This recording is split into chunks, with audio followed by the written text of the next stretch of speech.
The candlelight flickered across my birthday cake when she leaned in close. Her voice was low, almost tender, but her words sliced me clean. "You're jealous of your brother." I froze, fork still in my hand. 10 years of sacrifice, of shouldering bills, rent, groceries, emergencies for them, for her. And still she reduced me to envy. My reply cut sharper than the knife I hadn't yet used to slice the cake. "Then let him pay your bills." I didn't raise my voice. I didn't need to. I stood, pushed the chair back, and left the candles burning. That was the night I made my decision. They always said family came first, but family had always meant me.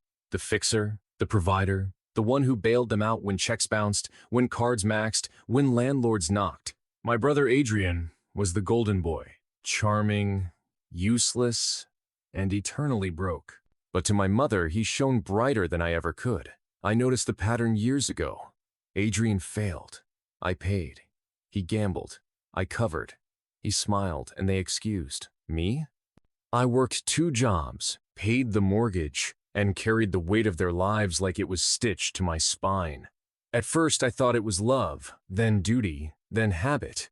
Until that night, when I finally saw it for what it was, exploitation dressed as family loyalty. The shift happened quietly inside me. No tears, no yelling, just clarity. I started with the bills, electricity, water, internet, all in my name. My accounts, my responsibility.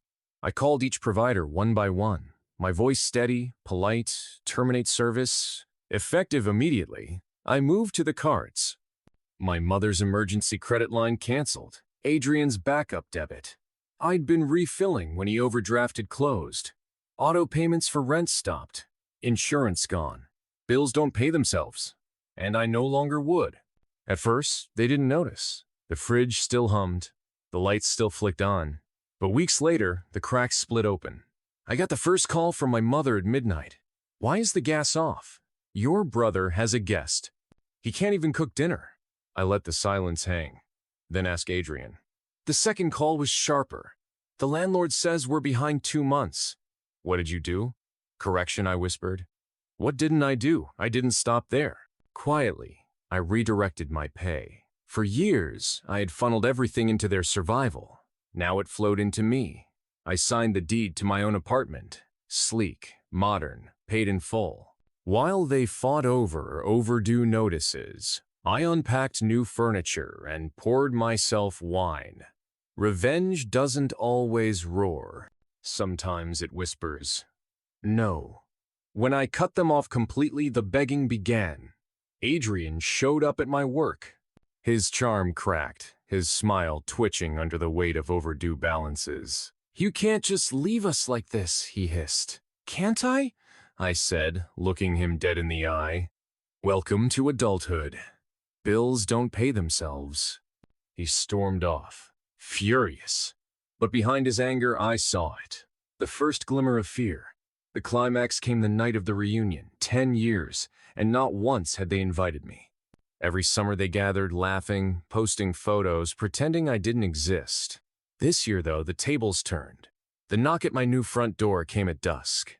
When I opened it, their faces drained of color. Marble floors, high ceilings, the smell of catered food drifting from the kitchen. My house, mine, towered over them like a monument to every dollar they'd stolen from me. I leaned against the doorframe, calm, collected. "Well," I said softly, "look who finally remembered I exist."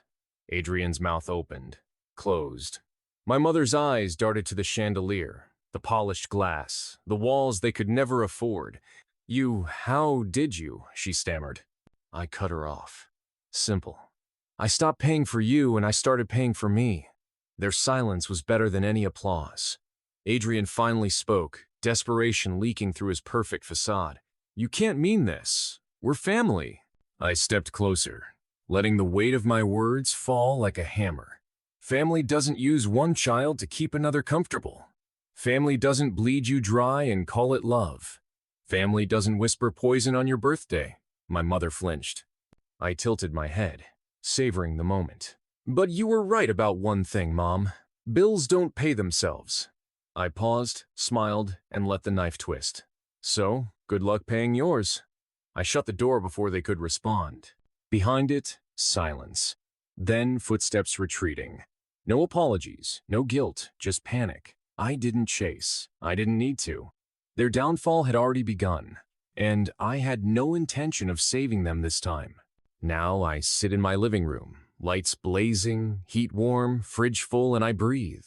For the first time in years, my money is mine. My future is mine. Do I regret it? No. They called it jealousy. I call it survival. They thought I'd always bend. Instead, I broke free. And when the lights went dark in their apartment, when